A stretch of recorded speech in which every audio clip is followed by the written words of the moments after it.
Hey there, guys. All right, today we are back with some more history matters, and today we are asking the question of why was Japan allowed to keep its emperor after World War II? Now, my guess for this, oh my god, my throat. Oh, hopefully I do not lose my voice.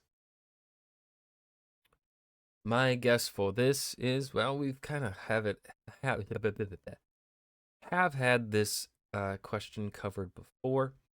Largely because, well, they needed to pacify the Japanese people and get them to stop fighting as quickly as possible.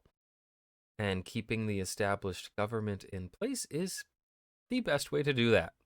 So, and also the Soviet threat to the well, west of Japan.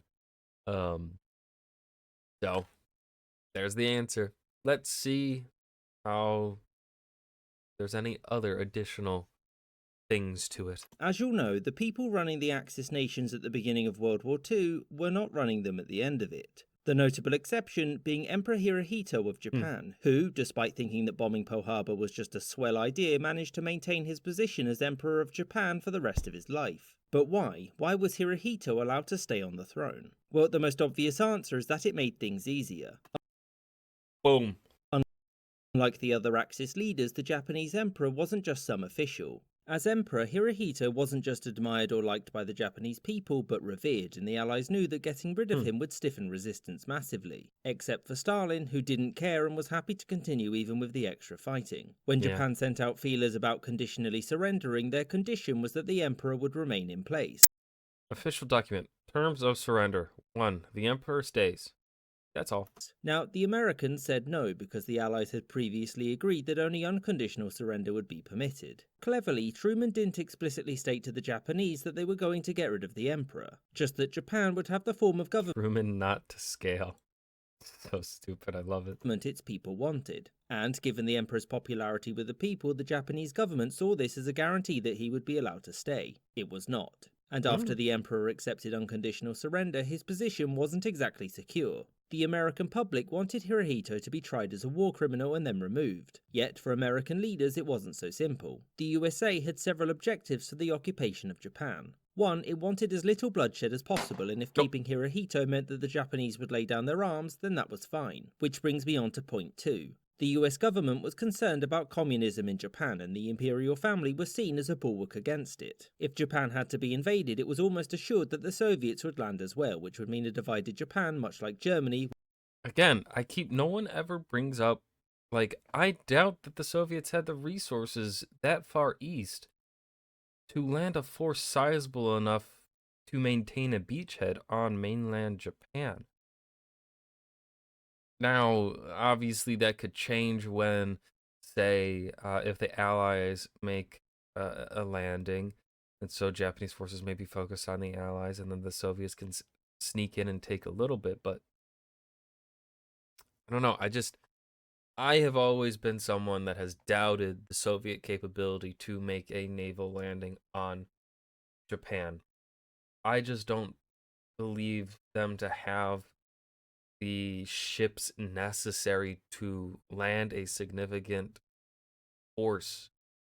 Like, especially when we look at the Allied plans for an invasion of the home islands, and we see the amount of the manpower that they want to devote to it, the amount of ships that they're going to be bringing to bear. Now, of course, the Soviets are not going to bring to bear the same fleet size, but at the very least, the manpower required to make these initial landings dwarfs D-Day. I don't think the Soviets have the transports available to them to make those landings possible. Which was a no-no. And At least not in 45, perhaps, or well, at least not right away. Maybe over a month or two, they could get enough ships there. I don't know what their production of them looks like or how fast, really, like, would they be just moving everything from, like, the west over to the east? I don't know. I just don't see it as a that the threat of Soviet invasion of the home islands has never been one that I've really agreed with. I just don't. All that we know about the Soviets and where they have focused production doesn't tell me they really have the ships to do that.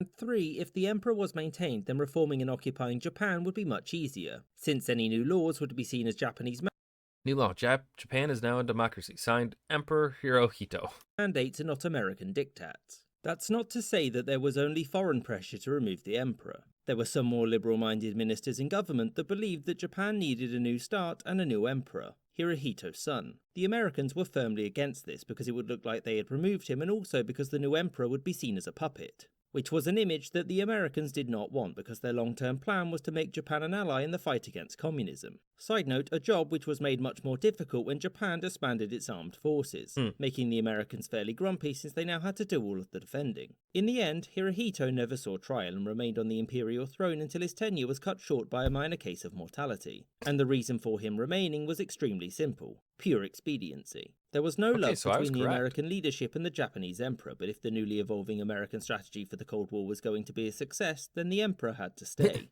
I hope you enjoyed this Hirohito. episode, and thank you for watching. And that was why Japan was allowed to keep its emperor after World War II, a short animated documentary by History Matters. This was a great episode. I have nothing more to add on here. You guys got my ramblings throughout the video. I hope you guys enjoyed as well as I did. Remember to hit that like button and subscribe for more, and I will see you guys in the next video. Peace.